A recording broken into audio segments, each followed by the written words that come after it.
Right. Well, good morning, everyone. Thank you so much for joining me. Another fun-filled edition of the Real Estate Backstory is November 16th. My name is Alan Richardson. I'm the managing broker at Maximum One Realtor and Realty Partners. My lovely bride will be sliding in here in just a moment, but for the moment, I'll say that several times, you are stuck with me.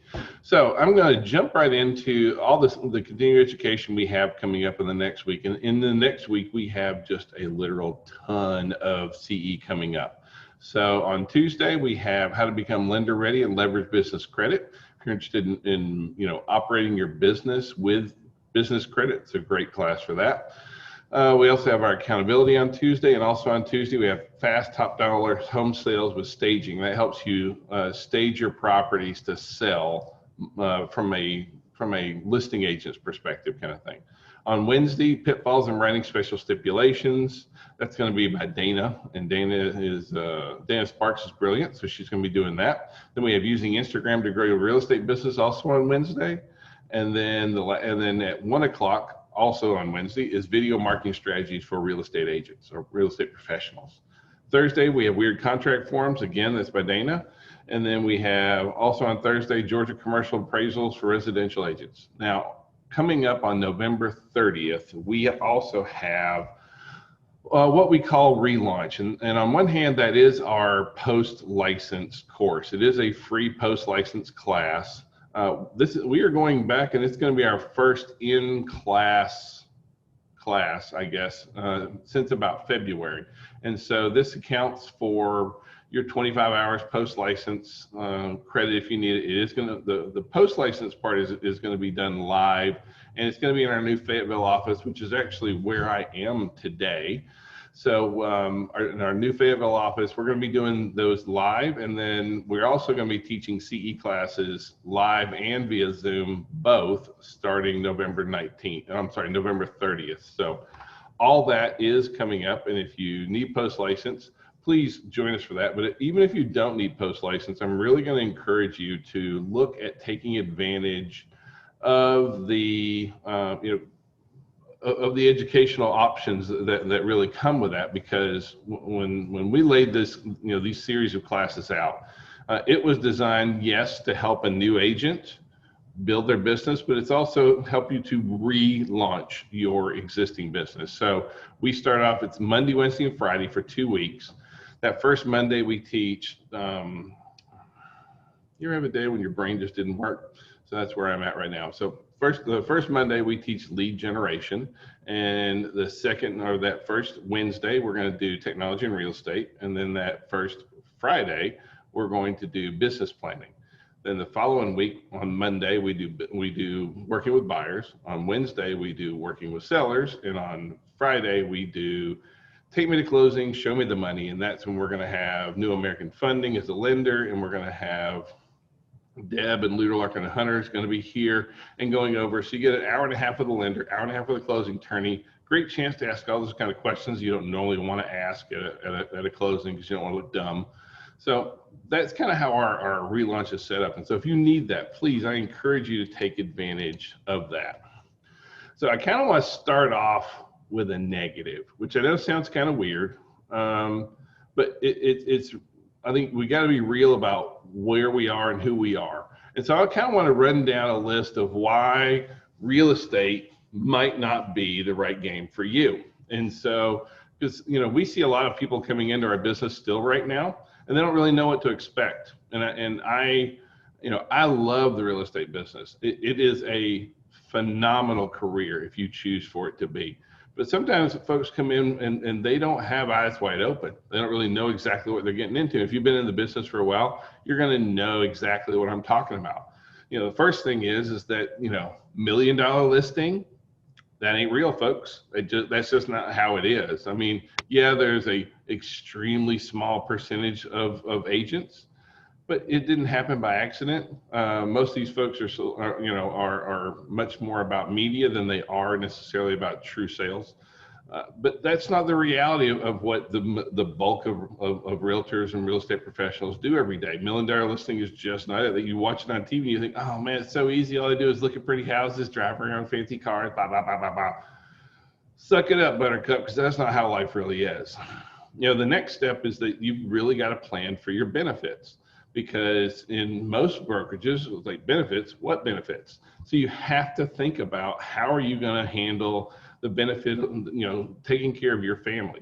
Now, yes, we do, as a brokerage, we have added, we have some healthcare options now that you can do, but, and we're in the process of trying to roll out a 401k that we're trying to put together. But that being said, no matter what, it's going to be up to you. And the biggest reason for that is because you are your own small business.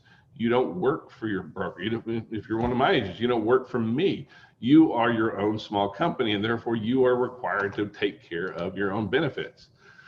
The next thing in here is, more than likely, whatever your educational background is, not going to do you a whole lot of good. I know it sounds kind of negative, and I'm not saying that education is bad. I guess what I mean is that, like if you're trained to be a nurse, it's not going to do you any good for being in real estate, generally speaking, kind of thing. It's about relationships. It's about building relationships. I know a lot of folks that have real estate degrees, and it didn't necessarily do them a whole lot of good either. So, more than likely, your past history, that's not necessarily in your education or whatever education background you have. I know a lot of agents with varying degrees that really have very little impact on their career, kind of thing. Next up we want to go over is, how about that flexible schedule that everyone wanted when they jumped into real estate? When we all got in, it was kind of like, oh, I can keep my own hours and da da da. That's not reality, kind of thing. We end up working more hours than almost any industry that I really know of. And so, yes, we can be flexible, but for so many of us, the challenge is not that we become flexible. It's that we become, or we let ourselves, work at the pleasure of everyone else, because we are operating deal to deal. A lot of times it's like we'll do anything for that next deal. So sometimes we sacrifice our family, and sometimes this idea of being really flexible just mean one person says flexible, the other one says, well, I'm going to work every Saturday and Sunday for the next forever, kind of thing. So it isn't necessarily all that flexible when you're really talking about it. The next big challenge for our industry is that income is not certain. Now this time of year actually is pretty good for us this year. But normally this time of year, this is when our business is really kind of going down, getting ready for the holidays. People are taking more time off in the real estate industry. Now this year's a little bit different for sure. But in the past, this idea that having this income uncertainty has really made it very, very difficult for folks. And that's one of the biggest challenges for many people when they first step out and they go into 100% commission. Boy, that is scary, and you got to be ready for that. And the other thing, you got to have a little bit of nest egg to get you through. You got 6 months before you're ready to close on anything. And that kind of drives you into the next thing, and that is, you've got to be flexible, because it's very easy to kind of live in fear, as they put it, kind of thing. Because our industry is always in flux. There's so much change going on in our industry right now, between iBuyers, discount brokerages, Zillow, commission splits, blah, blah, blah, blah, blah. Everything going on with technology. Everything is really scary about our industry. And if you can't handle that, this is not the right place for you. I kind of want to wrap up, and that is that hard work is mandatory. If you are going to be successful in our industry, you're going to work your butt off. I know a lot of really successful agents, and we are blessed to work with many of those. But I have to tell you, I don't know a single agent that knocks it out of the park that just sits on their butt all day. Okay, the folks who earn well in real estate, that happens because they have worked their tails off. And so if you're going to be successful, you're going to have to work your tail off too. And that's just, that's just how it is, kind of thing. So I just kind of wanted to, we're going to kind of jump over here. And so we're going to start off with, my lovely bride has joined us today. So hey, good morning. All right, there we go. Well, the camera's a little bit different. So we're going to, you're short. So we're going to. Hey, thanks. Think taller. All right. So this is my lovely bride. Good morning, y'all. And so she has joined us here. We got some new numbers in from October, and October was looking really, really good for the real estate industry. From FMLS, sales dollar volume overall for all of Georgia was up about almost 40%, which is huge. That is huge. Yeah, and total sales was up 22.3%, kind of thing. Now, one thing is that our number of listings in October this year versus October last year was down 2%. But I have to tell you, that's actually a really big improvement. I know that sounds kind of weird, but to say that we're down from last year, but compared to this year to where we've been last year on new listings has been dismal. We've been horrible, like double digit, 20, 30% less listings this year than last year. So for us only to be at 2%, almost to be flat with last year where we were on the number of new listings, that's a big improvement, because we need that, because we are seeing so many appraisal issues, and largely because we've just been so the price appreciation is outgrowing. Yeah, it's outgrowing the wages. No one's making 12% more this year than they made last year. Not only that, builders are experiencing appraisal issue on their property, and I know that the cost of construction has gone up, but yet the appraiser is not willing to move that percentage 12-20%, because for them that just doesn't make sense. Yeah. Now the good news is the costs are going to be going down. What's going to be very interesting to see is, are they going to drop their price? So we know that their costs are going to be going down. We've already starting to see some softening and those kind of things. So now we're kind of excited to see if that actually turns into reality. Would be a great thing. Over the last couple of weeks, we have seen a little bit of a slowdown. In part, the buyers have slowed down, in part because we got all wrapped up in the election, and I don't care. If your person won, I'm really happy for you. If your person lost, I'm really sorry for you. But either way, we still got to move on. That being said, we have seen a surge in COVID-19 and all the mess going on with the election. And so we did see kind of a softening, but we don't look at that really as going to be more as a long-term thing. That's going to be more of a blip on our radar than really anything else. It looks like everybody's already starting to jump right back in. So so we got some good news is that jobless claims fell by the most for the last 5 weeks, and we have now hit a new 7th-month low. It kind of looks like we're continuing to see unemployment on a pretty steady decline, and boy, we have really, really needed this. So to see constant improvement, that is a really good sign. I worry about COVID. I don't want anyone to die. I don't want anyone to get sick. We have friends that are sick and that have caught it, kind of thing. But that being said, I've also worry about the economy, people being able to keep their jobs and have jobs, and businesses closing. So it's definitely an uncertain time. So overall insurance claims last week, we finally fell under the 7 million, so 6,700,000. We're down about 436 from the week before, and that's a really good place for us to be. I like to see us continuing to improve. The consumer price index came out, and it was virtually unchanged, which is good. It didn't go up, it didn't go down, and honestly, during an election time, that's actually a really good thing, because normally it's very volatile during election time. So the fact that it was actually level, we could all use with a little stability right now. So that's kind of good. Mortgage rate is creeping up just a little bit. I know that they have creeped up, and let's be honest about what they really creeped up to.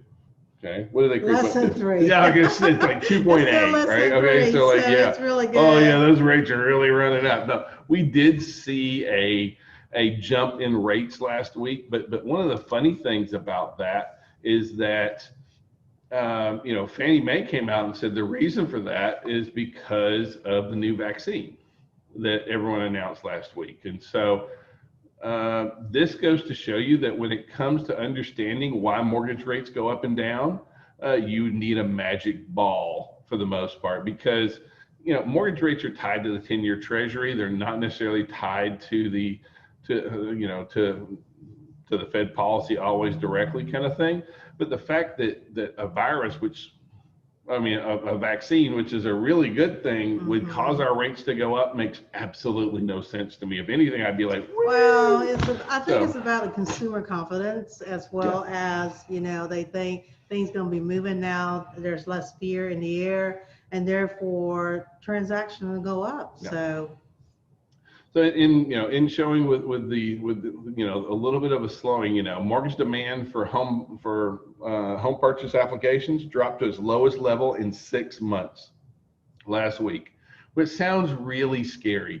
But it's not. It's not. It's still 16% higher than last year. So we're still almost 20% up in purchase applications. We still don't have enough inventory, and this is a time of year when things normally slow down. Are you seeing any slowdown on paperless pipelines? No. No. Not at all. Our back-end transactions. Yeah, Ming audits all of our transactions, and we are just rolling. So, don't let the numbers always scare you right now, because we really are, as an industry, doing amazingly well kind of thing. So we saw stock market this past week kind of go all over the place. Part of it was the election, what was going on there. Part of it was first we had the vaccine news came out, and so all the stocks went through the roof, and then more COVID news came out, and then there's a lot of talk about shutdowns again, and then the stocks dropped again. So if you like stocks, if you like roller coasters, then you should invest in the stock market at the moment right now, kind of thing. We had some FHA propose. This is really for my real estate friends out there. So FHA proposed private flood insurance option for the first time ever. And I want to explain why this is a big deal. See, up to now, there has been one flood insurance provider basically in the nation, and that's been the government. The government has been the flood insurance option. The only, when I say option, it's the wrong way. The flood insurance period. Provider, period. Yeah. And so FHA has now proposed and said, you know what? We're going to open the marketplace up. And I think that could be really good, because a lot of times we see on our end, we'll see where sometimes properties get tagged with needing flood insurance, and it's really not the house. It's like the corner of the lot sits inside a floodplain, and really the house isn't. Maybe it's based on elevation. Getting those kind of things looked at and reviewed is really, really tricky and difficult to do.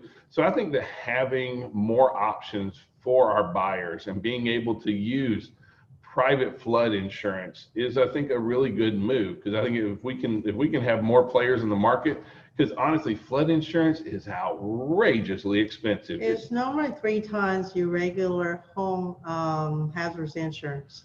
So if your client is on the cuff of right at the maximum amount of loan, then when you have flood insurance add to it, guess what? Your client's not available. In most cases, flood insurance is a deal breaker, kind of thing for many. So we're kind of excited to see FHA, proposing private flood insurance.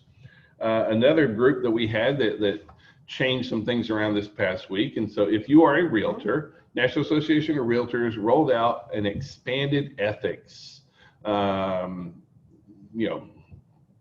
changes, I guess. They had proposed them before, and now they have really done, they have gone through, and really it comes down to discriminatory speech and conduct for members outside of real estate practice.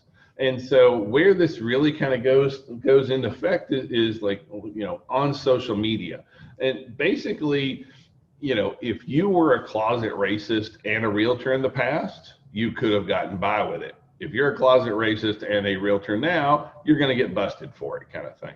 So, Article 10 prohibits realtors from discriminating on the basis of race, color, religion, sex, handicaps, familial status, national origin, sexual orientation, or gender identity in the provision of professional service or in employment practices. And now that goes all the way out. And so now there can't be any harassing speech, no hate speech. You can't, now the same issues with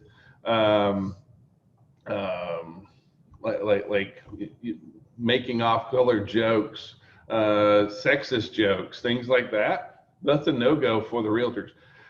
Not that they weren't before, don't get me wrong.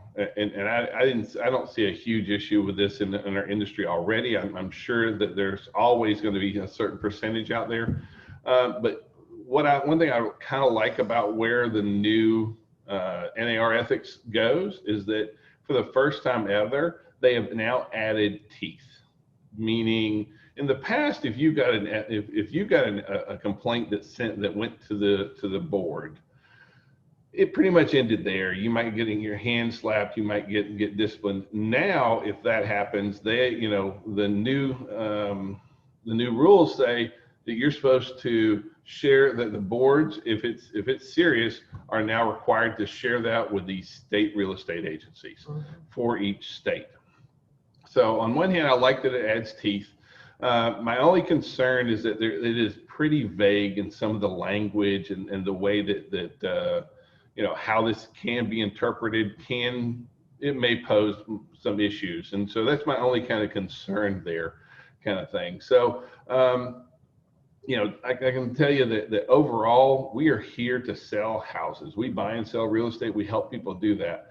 I don't know anyone that thinks that they can get by with doing that and, not have really sound ethics about how they conduct their business. So, Ming teaches ethics, and she holds me to a very high standard, I'll tell you as well. But this is something that really is very important for our entire industry, whether you're a realtor or not. I think that one of the things that came out in a recent study is that people trust us about the same amount that they trust attorneys. And we all know about the jokes people make about attorneys. So I think that the more ethical that we can be, the better off this really is. So we have the comments for NAR Young says that the median home price rising much too fast. And if you look at it, a U.S. median existing single family home price rose 12% year over year to $313,500, and that's the average median. Right. So out of 181 metros, every single one is up. We are concerned that the home prices are rising way too fast. Well, the pay rate has not increased by that much. Granted, right now, the reason why people are buying is because of the interest rate, but can you imagine the interest rate fluctuate just a little bit? They'll put your buyer and your client out of pocket. Now, right now, our home affordability is not great. Was doing really, really good, but now we have outpriced the home affordability. I mean, the mortgage rates were really helping to save us.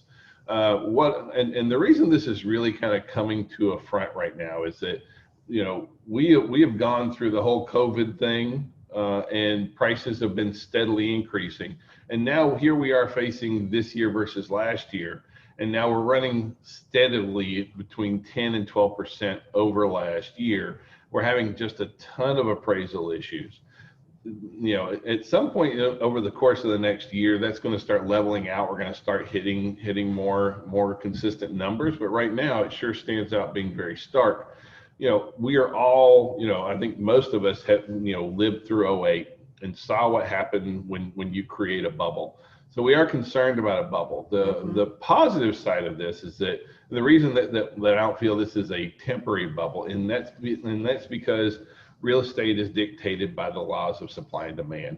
We have way more demand than we have supply right now. As long as interest rates stay where they are, I just really don't see that changing a lot. But if we keep this bubble going, that's pretty scary for us right now. So in suburbia, the rental rates are going through the roof. And if, I know that, we're here talking about real estate, but, we represent a lot of clients that are landlords as well. We personally don't do property management. We do list properties, and we list rentals kind of thing. But there are some really big homes out there that even though we see all the, a lot of stuff on the news about Americans struggling to pay rent, that kind of thing, where you're not seeing that issue is in suburbia. Sorry, can't really speak today. If you're outside the city, suburban rents are going through the roof right now. Availability is extremely tight, and the hoops that they're making you jump through to get them to get a rental right now is astounding. And it's because a lot of the the eviction moratoriums, which kind of leads me into the eviction moratoriums. And that's because, we just saw in October, a 20% increase in foreclosures in October this year versus last year. And we saw a huge jump in rental evictions kind of thing. Large corporate landlords filed 10,000 eviction actions in just 5 states in the last month or so kind of thing. Some of these large residential companies are starting to do evictions, and what we saw was there were all these eviction moratoriums, and they are there. But here's the deal, and if you have clients that and honestly, COVID has impacted renters way more than it's impacted buyers and sellers, and so it's the folks that are in rentals that have tended to get impacted much greater by COVID. But here's the deal, and the reason that these large corporations have figured it out is that there is kind of a little bit of a loophole in the CDC moratorium. The CDC moratorium, which says that you can't get evicted, says that tenants are required to provide a declaration that makes clear that they're unable to pay rent due to the impact of COVID-19. You can go online, get this form. Mm-hmm. Well, if let's say you're a tenant, and you call and the tenants are calling these big companies and saying, I can't make my rent. They're saying, I don't know what to do for you. I can't help you. Unless they get that declaration in writing, then they have every right legally to issue those tenants eviction notices. Now, if they will, and so if this is just an education thing, if they will put out there that they or make a declaration, there is a special form to use, the whole 9 yards, then that really stops it. But here's the real where rubber meets the road is, these landlords aren't going to tell them. And so this is a great thing for us to let folks know. If we have friends, know people that are in that situation kind of thing, honestly, it's going to be pretty short term. We'll see what happens next year with the new administrations and that kind of stuff. But a lot of the eviction moratoriums end on December 31. So that's really right around the corner. We're not that far from it. So we're going to see where that kind of goes. Excuse me. We want to talk about one other kind of timely topic right now, and that is all the real estate commission lawsuits going on right now. We know of 4 that's going on nationally, and a lot of people think, well, that's not going to be, that's never going to go anywhere. I don't know. It's something that is definitely worthwhile keeping up with and having a bit of a conversation about, because it really comes down to commissions. And the fact that Excuse me.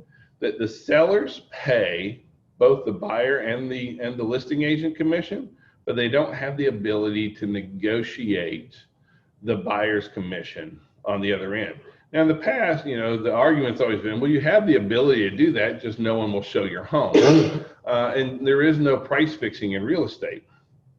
So what we're really seeing is that there is, and what I'm trying to keep everyone kind of informed of is that there's a lot of talk about going back to the way that it used to be. And what I mean by that is, and even our clients right now, for a lot of our buyer clients, the way that the commissions are done doesn't make much sense. And if I can explain what I mean by that is, buyers, so we talk to a buyer, we're like, you know what?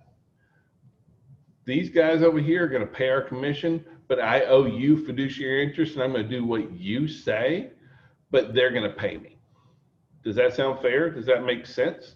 That's one of the biggest challenges that we have out there is that most of the time, if the buyers are going to, if you're providing services to the buyers, it makes sense that the buyers should pay you. And honestly, back in my day, a long time ago, that's really how it used to be, So, is this going to change? It has the potential to change our industry. It really does. I don't know exactly where this is going right now.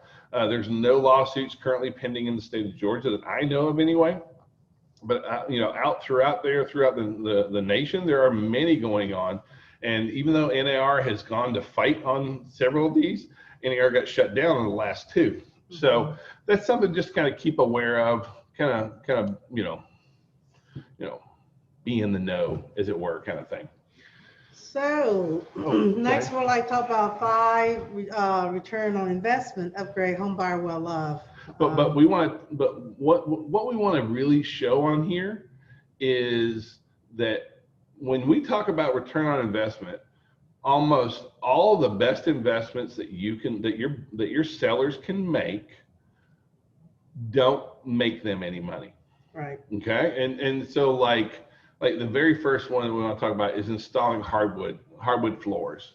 The average return on investment for installing hardwood floors is 106%, which is really good.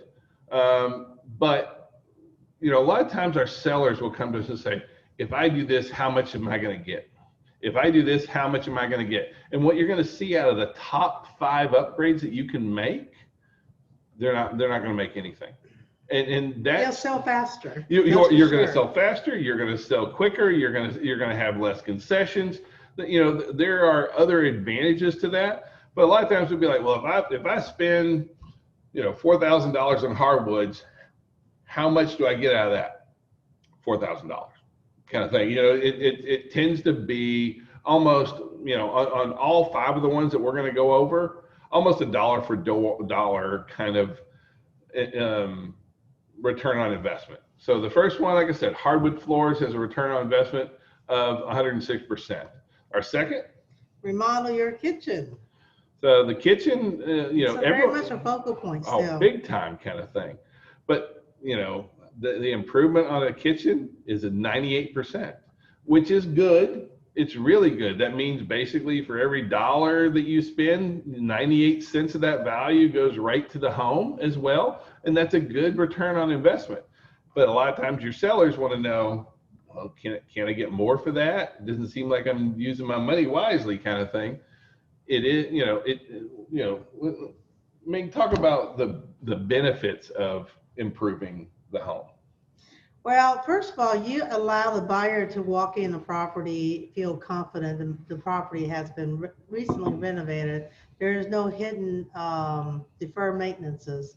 And buyer walks in, not only that, with COVID as well. People feel like new stuff, I'm not getting the old stuff and getting sick on it. It didn't have to run on it. So, it's part of it psychological on that. But, at the same time, I know that when I go show a property to a buyer, a lot of time, if I can see the house has hardly any deferred maintenances, that's a property that's going to go within the next day, or 2, if that. Yeah. So, the consumer confidence is so much better with renovated product or even just some sprucing up. Yeah, well, and like if you take a buyer in to look at a house and it needs rehab, that list starts. How about that house that's really dolled up that everyone wants to go get? What's that repair request look like? Nothing. It doesn't, and because that they'll go get another buyer. The offer is pretty clean too. Yeah. There's not a home warranty, termite maybe because you're in Georgia, but there's just not a whole lot of stipulations about appliances here and there and what have you. Yep. So, it is a good thing to do. Yep. Number 3 is going to be bathroom additions, not just necessarily bathroom renovations, but if you're going to add a bathroom, on average, it's a dollar for dollar improvement on there. Mm-hmm. Number 4, landscaping. And here, this one's really, really true. Right? It varies between 183%, but that's your first impression, folks, And right now, because, a lot of us are restricted to our homebound activities. So a lot of us enjoy the quiet the landscape, the backyard, the serenity. It really matters. So it matters for a lot of folks. Yeah. The last one I'm going to wrap up with is the roof. Roofing is one of those that it's 107% average return on investment. But I can tell you, for what we see with roof, roof, structural. Those are two. Water. Those are probably our big three deal breakers. And the roof is a big time deal breaker. So upgrading the roof, even though it may not necessarily net your sellers a lot more money, it will definitely help you seal the deal and get the job done in a much quicker manner, kind of thing.